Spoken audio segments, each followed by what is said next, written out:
Hey kids, this is Ivan. How you doing? I'll tell you what, I'm really fortunate because I've got a lot of games lined up, a lot of people I'm going to get to game with, and it's like feast or famine, so it's feast time, which is great. So sometime, hopefully in January, I'll get to play this game that I'm going to talk about today, and that's a game called Uncharted Worlds. Now, when I got the bundle of holding for Powered by the Apocalypse games, got a bunch of games in that. I have some other PBTA games, and my favorite in this bundle that I got, probably my favorite Powered by the Apocalypse game I've read is this game Uncharted Worlds. And Uncharted Worlds, it's kind of billed as a space opera. I'm not sure if that's the best. I'm not sure that's how I would describe it. It's pretty much this open-ended adventures in space type idea. You can take it in a bunch of different directions. However, it really seems to lend itself to that kind of like Asimov, Arthur C. Clarke, Robert Heinlein. Type early science fiction where you've got a bunch of people together on this kind of ragtag spaceship, and they're kind of on their own. It really evokes things like Firefly or the crew of the Nostromo in Alien, or maybe like the crew in Alien 4, whatever ship that was. People like Han Solo, whatever. It really kind of lends itself to that kind of vibe. And there's rules for creating factions or whatever, people that you owe money to, and it can be very kind of Traveler-esque in a lot of ways. So really dig that. Like, who doesn't? It's almost like Jaws in space, or a space western. Who doesn't like that? And you can kind of tailor make it. You sit down, have a session zero, and figure out, well, exactly what do we want this to be like. One of the other reasons I like this particular game more than a lot of other Powered by the Apocalypse games is that the moves, the actual times you're going to invoke the mechanic, they're for things that seem just very intuitive. And I'm not going to say anything bad about Powered by the Apocalypse games. This is not a video about this game good, this game bad, this playstyle good, that playstyle bad. There's games for everybody and for everybody's preferences. This particular one tends to focus on things that are a lot more intuitive. Some Powered by the Apocalypse games really go off in these directions where they're trying to, where they're trying to evoke a certain type of feeling or whatever. So it might be about relationships. It might be about emotional states. It might be, about all kinds of things. Not to say this game, doesn't have stuff like that, but, for the most part, that's not what it's about. They actually have this great move, which is probably one of the only like really genre or a specific or relationship specific moves in here, and it's called I think cramped quarters. So when you're on this tin can in space or whatever your ship happens to be for an extended period of time, you're in close proximity to these other people. So you roll and you find out, well, did you learn something about each other? Is your relationship strained now, or is it better? Have you come out of here fast friends and knowing some things about each other, or are you not speaking, and why? And you get to make that up, which I think is great. So, really excited to play this game. However, and I could go on. I actually got the expansion for it too. It's called Far Beyond Humanity, which introduces some other stuff, including like extraterrestrials and whatnot, because it's a very humanocentric game. So I'm not going to say anything bad about this game. I'm really pumped to play it, but I want to do an experiment with this game, and I'll tell you why. In this game, there are some instructions where I believe sometimes when people write games, and this is going to sound like a criticism. Maybe it is a little bit, but when people write games, sometimes I think that they're unaware of some of the incompatibilities of play styles, and maybe it's the writers, maybe it's the editors or whatever. And we ended up having a discussion about the difference between games that support like a simulationist narrative agenda versus a narrative creative agenda, rather. Simulationist narrative creative agenda versus narrative creative agenda, and the two just they don't jive. In a simulationist creative agenda, you're inhabiting a character. You're acting as if that world were real. What would my character do in this situation? Versus and you play to find out. Play to find out what happens by your character interacting with this game world that the game master's created. There's not a plot. There's not a story.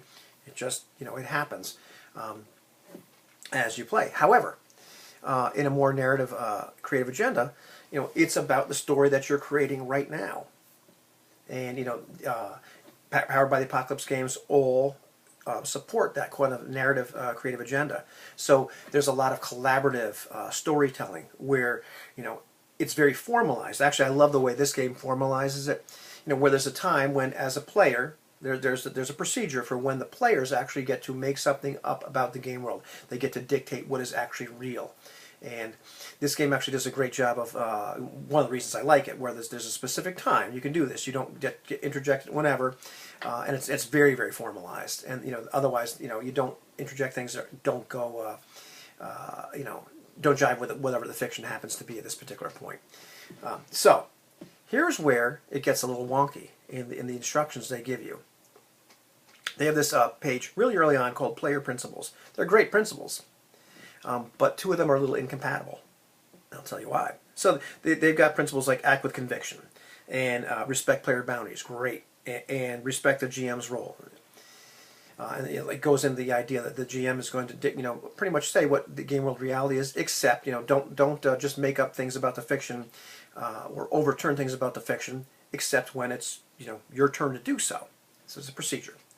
So here's the two pieces of advice that are a little bit contradictory.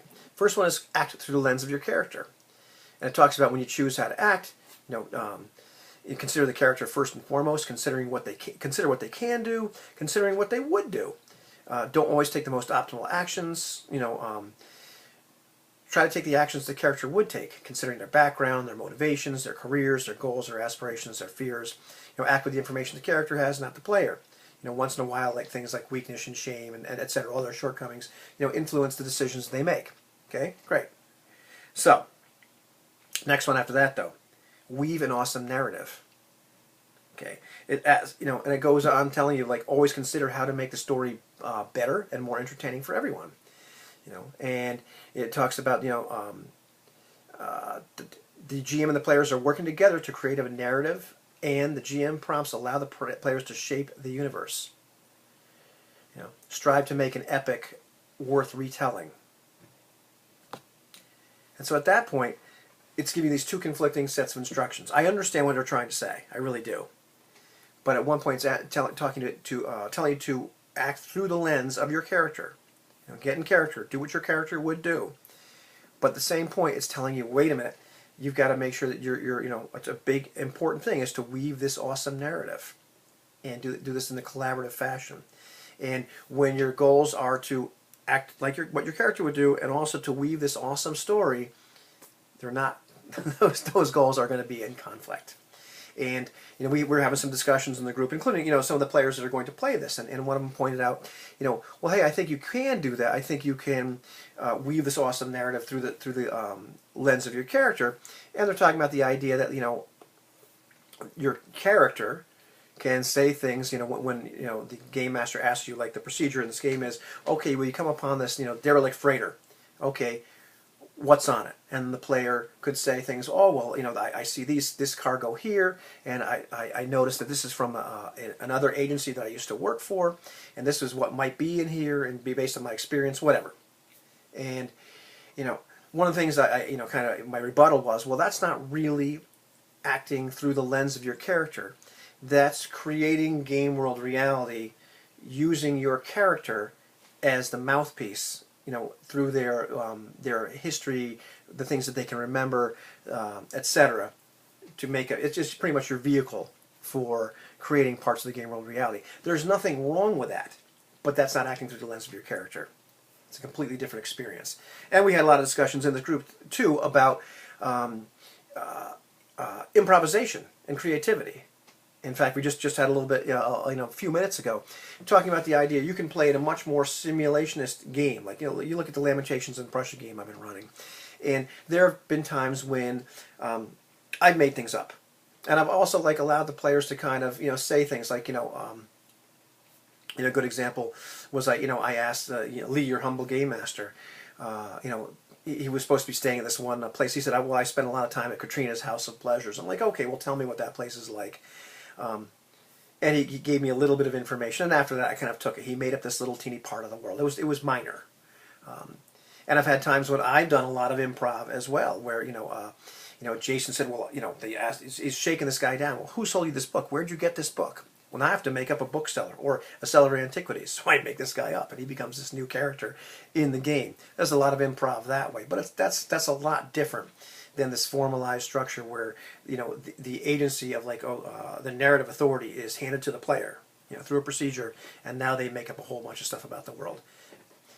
If I was playing that Lamentations game and I just said, okay guys, tell me a whole bunch about this stuff, and there wouldn't be a procedure, but at that point we're no longer playing in a simulationist, look at the world through the eyes of your character manner. Now we're trying to take this actor stance and this author stance at the same point, and those just aren't compatible.